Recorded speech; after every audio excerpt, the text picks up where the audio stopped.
Iran's president warns that any response from Israel to Saturday's attack will be dealt with fiercely and severely.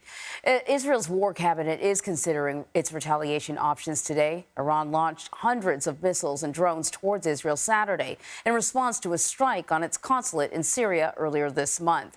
Meanwhile, Israel is facing intense scrutiny over the humanitarian crisis in Gaza.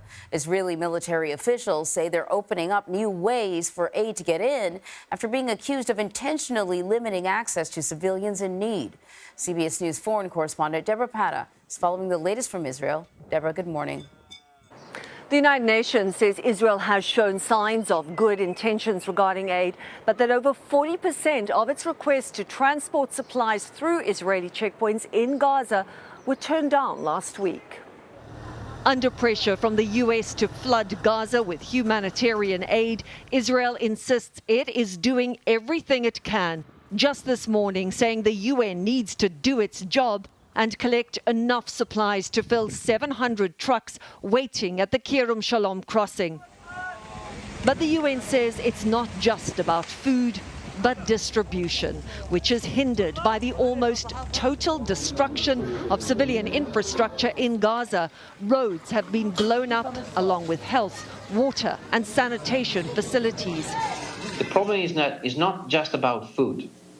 The problem is that malnutrition, famine is a much more complex. It's much bigger than simply, bringing in flour and bake few loaf of bread or pita. In the north, one bakery was brought to life for the first time in 6 months after receiving fuel and flour. For many, it is a lifeline. It had reached the point, Wissam Dawood said, where we were eating animal feed. But it is not enough. Many waited more than 6 hours for just one loaf of bread. Humanitarian workers do what they can. The demand to fill bowl after bowl never ending. 1/3 of children under the age of 2 are acutely malnourished, says UNICEF. Prior to October 7, there were none. Israel's war cabinet meets again today, but its attention is not on Gaza, but the crisis with Iran. A senior American official tells CBS News Israel has not shared its plans with the U.S., but some in the administration expect a limited strike inside Iran. Vlad, Anne-Marie? All right, Deborah, thank you. For more on the conflict in the Middle East, let's bring in CBS News foreign correspondent Imtiaz Tyab. Imtiaz, you're in Tel Aviv. So let's start with British Foreign Secretary David Cameron. He's in Jerusalem today. I want to play a little bit of what he had to say. It's clear the Israelis are making a decision to act. We hope they do so in a way that does as little to escalate this as possible. We want to see coordinated sanctions against Iran. Britain has in many ways led the way with our new sanctions regime, sanctioning dozens of people in Iran, sanctioning the IRGC in its entirety. And I think there's more that we can do to show a united front. So I feel like previous comments from David Cameron, he was very, very supportive of Israel. Now he's starting to kind of massage that a little in terms of, Israel's response. What more can you tell us about his comments and how Western allies are responding?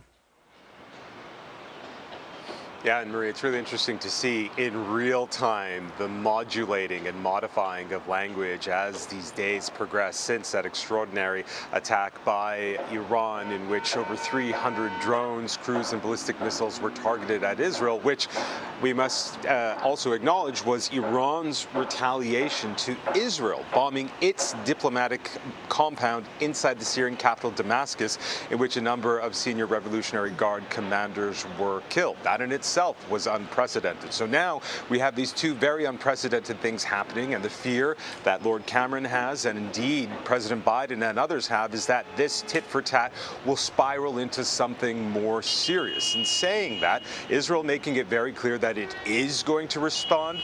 It hasn't said how, clearly not telling its allies how it's going to do it. But it does seem as if that whatever Israel does do, that they have hinted rather that it's going to be limited in scope, and that the hope is that it's not going to spread any further. But that is not least because so many of Israel's allies, and that includes Britain and the U.S., are really encouraging them to really draw things down. But here's the thing, Iran's president is already warning that any action against the country will be met with a severe response. Can you speak to the seriousness behind this threat? Yeah, it's interesting, all of this telegraphing, if you will, and it's all very coordinated, but I think it's very clear that the Iranian leadership wants de-escalation, does not want this to turn into an all-out war between Israel and Iran. It would be catastrophic for the region, catastrophic for Israel, but also catastrophic for Iran. This is a country of 90 million people, which already suffers from extraordinary unrest. Marie, we've been following the protests that we saw in Iran over the past year or so following the killing of Mahsa Amini. And so Iran is really grappling with a lot of domestic problems as well as what's happening now with Israel. But again, it has to talk tough, and it felt like it needed to respond to the bombing of its embassy, the leveling it, and the killing of those very senior members of the Revolutionary Guard. And very quickly, what's interesting about that are sources on the ground in Iran telling us that there is this really grassroots movement in Iran calling on the leaders to do something, and we saw that something this weekend. Anne-Marie. We certainly did. Imtiaz, thank you.